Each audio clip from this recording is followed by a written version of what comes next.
자, 그 하이데거에 이어서 브루드의 이 호모 아카데미쿠스라는 걸 잠깐 보겠습니다. 이게 결국 이 책은 브루드웨가 분석한 프랑스 학문의 장이에요. 프랑스의 대학 구조. 쉽게 얘기하면 어떤 사람들이 그 대학 교수가 되느냐, 뭐 이제 이런 걸 분석한 것이고, 그래서 이제 주로 이제 1장 이 책을 불태울 것인가 하는 이 챕터에서는 대학이라고 하는 걸 우리가 어떻게 봐야 되냐 하는 전반적인 문제의식을 얘기하고, 그다음에 2부에서 학부들의 논쟁이라고 하는 거는 어떤 사람들이 어떤 교수로 충원되느냐 뭐 그런 얘기를 주로 하고 있고, 3부에서는 그 충원의 과정이라는 게 어떤 문화자본 뭐 이런 것들이 된 사람들이 뭐 예를 들어서 자기 아버지가 교수였던 사람, 자기 아버지가 무슨 어떤 저널리즘에 유명했던 사람, 이런 사람들의 아들이 대학의 장으로 들어오는데 유리하다 뭐 그런 얘기를 분석한 것이고, 네 번째 챕터 집단 방어와 균형의 파괴라고 하는 거는 그렇게 어떤 상속 자본이 많았던 사람이 대학에 들어가고 교수가 되고 하는 그런 것들이 크게 한번 무너진다는 겁니다. 언제? 68년 이 프랑스 이 5월 혁명 때. 그래서 프랑스의 대학이 어마어마한 그 집단적인 그 어떤 균형이 파괴되고, 그래서 이 대학의 문제가 심각하게 무너진다는 거죠. 그래서 그런 위기의 순간들에 대학이라는 게 어떻게 다시 구성되는가 뭐 이런 정도인데, 늘 그렇지만 이 책을 읽기 어려운 게 일단은 문체 자체가 너무 어렵고, 그다음에 프랑스의 여러 가지 학문적인 체계나 프랑스의 어떤 이 대학 제도를 잘 모르는 사람들은 이 얘기를 읽고 있으면 무슨 말인지를 잘 몰라요. 사실 저는 프랑스에도 유학을 했지만 그래도 잘 모르겠어요. 그래서 이 책을 길게 하지는 않고, 문학의 장, 우리가 그 철학의 장 하이데거 얘기하는 그 끝에 프랑스에서는 대학이라는 게 이런 구조로 되어 있다고 하는 것을 좀 더 집중적으로 한 것이고, 이제 요게 나중에는 어디로 연결되냐면 노블레스 됐다, 귀족 국가라고 하는 걸로 연결돼요. 요거 이제 학문의 장에서 여긴 뭐 어떤 집안의 상속자본, 문화자본이 많은 사람들이 좋은 대학의 교수가 되고, 뭐 법학부와 이공대 쪽은 또 어떻게 달라지고 이런 걸 분석하고 있는데, 귀족 국가라고 하는 그 책에서는 바로 그와 같은 논리를 어떤 중고등학교나 대학을 저을 이 집안 좋은 사람들의 아이들이 어떻게 행정 공무원이 되고 권력의 장으로 진입하느냐, 이걸 설명하는 겁니다. 그리고 브루디한테는 국가라고 하는 것이 바로 그런 관료들이 모여 있는 것을 국가라고 생각해요. 그래서 요 호모 아카데미쿠스, 그 다음에 읽어야 될 게 노블레스 됐다, 그 다음에 그 국가에 대해 수익을 냈다, 이런 정도로 이렇게 연결되어 가는 고리로 제가 이 강의를 하는 겁니다. 간단하게 하겠습니다. 간단하게. 사실 저도 뭐 여러 번 읽어봤는데 불어로 읽어도 모르겠고 번역된 걸로 읽어도 잘 모르겠어요. 여러분들이 한번 잘 읽어보기를 바랍니다. 그러니까 여기 보면 무슨 말이 나오냐면, 대학이라고 하는 것에 대학이라고 하는 게 뭐냐, 대학이 뭐냐, 이런 말을 얘기를 하고 있어요. 이 번역본으로 27페이지에 보면, 다른 모든 영역과 마찬가지로 대학이라는 곳의 영역은 정통적 소속, 그리고 서열의 기준과 조건을 규정하기 위한, 다시 말해서 자본으로 기능하면서 각 영역에 의해 보장된 특수한 이익을 산출하기에 적절하고 효과적이며 관여적인 특성들을 규정하기 위한 투쟁의 장소다. 이게 뭔 말이에요? 진짜. 그러니까 무슨 말이냐면, 대학이라는 것도 기존의 대학에 있는 교수들이 있을 거 아니에요. 그리고 대학에 있는 행정하는 사람, 또 대학에 어떤 인맥 관계가 있지 않습니까? 그런 인맥 관계를 파괴시키지 않고 새로 교수가 되는 사람이 거기에 적응을 해서 기존의 대학 교수들의 업적이나 기존의 대학 교수들의 학문적인 코드화나 그다음에 학문적인 업적들을 오히려 칭송하고, 이런 사람들을 대학 교수로 받아들이려고 한다는 거예요. 그리고 그걸 통해서 특수한 이익을 창출한다는 게 뭐예요? 그렇게 대학 교수를 통해서 만들어진 학문적인 업적을 통해서 어떤 사람은 계속해서 좋은 자리를 갖고, 또 그 학문이 굉장히 유명한 것으로 인정받고, 또 그렇게 해서 어떻게 돼요? 뭐 프로젝트도 받고, 이런 관계 속에 있다는 겁니다. 브루드웨가 얘기하는 장의 논리에서 가장 중요한 컨셉이 뭐냐면 인트레스트예요. 대학이라고 하는 게 학문을 생산하는 거라고 생각하지만, 브루드웨는 뭐냐면 거기에도 인트레스트가 있다는 거예요. 이해관계가 있다는 겁니다.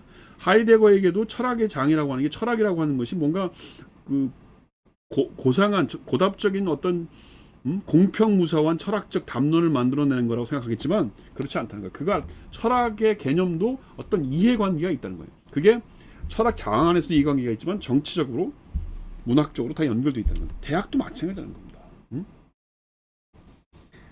일단 대학의 정의라고 하는 그런 부분에 대해서 우리가 한번 눈을 여겨봐야 되고요.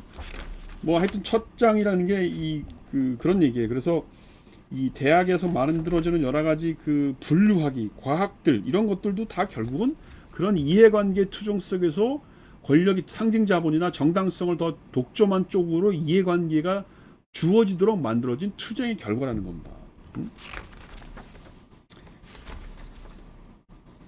또 한 번 나와봅시다.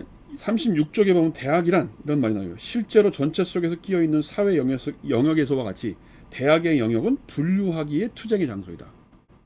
이게 무슨 말이에요? 분류하기 투쟁의 장소라는 게. 조금만 읽어봅시다. 대학의 영역은 여러 다른 판단 기준 간의 혹은 여러 다른 권력 간의 힘의 관계 상태를 보존하거나 변화시키도록 하면서 주어진 시간에 객관적으로 포착될 수 있는 것 같은 분류를 하는데 공헌하도록 한다. 그러니까 예를 들면 이런 거죠. 뭐 프랑스에서는 좌파 대학, 우파 대학이 사실은 많이 나눠져 있어요. 예컨대 10대학, 8대학 이런 데 약간 좌파 쪽 교수들이 많고, 뭐 4대학, 5대학, 뭐 3대학 이런 데는 약간 우파 쪽, 뭐 이런 쪽 교수들이 많아요. 그러니까 이런 식으로 8대학이나 10대학이 좌파 쪽 교수가 많은 이유가 되는 게 뭐예요? 그 안에서 어떤 권력 투쟁을 통해서 뭐 막시즘이나 뭐 사회주의 쪽 공부한 사람들을 정치학이나 철학적 교수를 더 뽑는데 성공을 한 거죠. 그래서 그쪽 적어도 파리에서의 8대학이나 10대학은 분류하기 투쟁에서 좌파 쪽의 분류하기가 더 정당성을 부여받은 거고, 4대학이나 3대학이나 이런 데는 아주 뭐 정통적인 뭐 헤겔, 아리스토텔레스 이런 아주 그 고전적인 자유주의 철학을 한단 말이에요. 그건 그쪽의 분류하기 투쟁이 성공을 해서 그런 사람들을 많이 끌어들였다는 겁니다. 그리고 그런 사람들을 통해서 8대학이나 10대학에는 무슨 그 4대학 쪽에 하는 공부들, 무슨 뭐 이런 쪽 공부한 사람이 8대학이나 10대학 가기 어려워요. 또 역으로 8대학에 있었던 그 제자들이나 학생들이 소로몬이나 4대학 같은 데 가서 교수를 한다, 강의를 한다, 그럴 수가 없다는 거예요. 그만큼 이 대학의 구조라고 하는 것이 이런 경쟁의 논리고 서열의 논리고 분리하기의 논리가 있다는 겁니다. 그래서 여기 보면 38페이지 보면 뭐라고 되어 있냐면, 결과적으로 다소간은 제도화된 수많은 표상과 실천은 집단적 방위 체제로서만 이해될 수 있다. 재밌죠? 대학이라는 게 집단적 방위 체제라는 거예요. 뭐 표상과 실천에 있어서. 예를 들어 조금만 읽겠습니다. 예를 들어 과학이나 학식의 기준으로 공표된 기준의 엄격한 적용이 불러일으키는 것만으로도 너무 난폭하게 제기될 문제에서 빠져나올 방법을 찾을 수 있다. 그러니까 과학적 지식, 8대학이 얘기하는 과학, 그다음 8대학이 얘기하는 어떤 이념적인 올바름이라고 하는 것은 프랑스에서는 토르본이나 4대학, 3대학이 얘기하는 것과 전혀 다른 거라는 거예요. 그러니까 서로 간에 어떤 학문을 바라보는, 또 세계를 바라보는 세계관의 가치관의 기준이 다르다는 겁니다. 그게 프랑스의 대학은 굉장히 심각하죠. 그리고 거기서 만드는, 같은 얘기지만 41쪽에 보면 과학적 담화는 과학 담화 그 자체가 생산하는 조작 과정을 재생산할 수 있는 과학적 해석을 요구할 수 있다. 그러니까 과학적 담론은 그것을 서포트할 수 있는 그 밑에 학문들 혹은 그런 교수들을 요구하는 거예요. 그러니까 좌파 쪽 8대학이나 10대학 쪽에서는 주로 막시즘에 대한 연구가 강하고, 그거 신인 교수가 생기면 또 막시즘에 대해 연구한 사람 뽑고, 그다음에 기존에 그 자기 선배 교수들이 했던 것을 다 옹호하는 사람들 뽑지, 그걸 뒤집거나 비판하는 사람들 안 뽑는다는 거죠. 뭐 4대학이나 3대학도 마찬가지죠. 그리고 그걸 서로 과학이라고 생각하는 겁니다. 그리고 그거 굉장히 치열해요. 이제 그게 주로 이 챕터 1에서 1장에서 얘기하는 겁니다. 그러니까 이 책을 불태울 것인가라고 하는 의미가 뭐예요?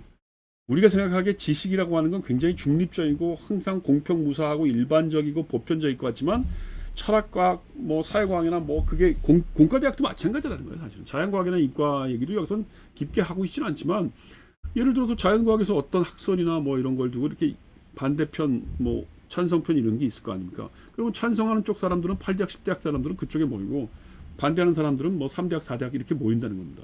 그래서 그게 어떤 의미에서 보면 굉장히 정치적인 입장, 과학이라고 겉표장은 돼 있지만 사실은 굉장히 정치적인 논리, 또 거기서부터 나오는 어떤 경제적인 이해관계, 또 그것을 이어오는 문화적인 자본. 예를 들면 내 아버지가 4대학 출신이 아버지였어. 그래서 그 아들 뭐 아니면 친척들이 그 4대학 교수가 되는 거야. 뭐 이런 어떤 인맥적인 네트워크, 우리 식으로 얘기하면 인맥 같은 게 작동해서 어떤 학풍이 만들어지고 그 대학 교수에 결정되고 한다는 겁니다. 그런 의미에서 보면 책이라고 하는 게 절대로 보편적이지 않다는 거죠. 이공대 자연계청도 마찬가지입니다. 그게 챕터 1에서 얘기하는 것이고, 학부들의 논쟁이라고 하는 챕터 2는 뭐 비슷한 얘기를 하는 거예요. 사실은 비슷한 얘기를 하는데, 여기서 이제 좀 더 뭐랄까 이 사람이 하는 게 뭐 표 만들고 뭐 그렇게 뭐 이런 거 이제 그 구별짓기에서도 많이 했지만, 이제 이런 표를 만들어요. 이게 뭐냐면 사회적인 공간 안에서 어떤 사람들 뭐 이공대 쪽에 교수가 되는 사람들의 아버지의 가계를 그걸 조사하고 아버지가 어떤 직업이었고 법학부 교수가 되는 사람들의 아버지의 직업을 조사하고 뭐 그다음에 그 아버지가 뭐 좌파인지 우파인지 이런 걸 조사하면서 공간의 위치를 지어오는 거서 그래서 주로 이제 우리나라 이 프랑스의 경우에 법학부 교수가 되는 사람들은 약간 좌파 쪽이고 중산층이 많다. 근데 뭐 예를 드는 겁니다. 프랑스에서 이공대 계통은 약간 우파적이고 돈이 많은 사람이 쪽 사람들이 그 뭐 교수가 된다. 이렇게 공간에 뭔가 위치 짓기를 하는 겁니다. 저는 뭐 그렇게 별로 중요하진 않은데 뭐 그렇게 한번 보는 것도 의미가 있다고 보는 거예요.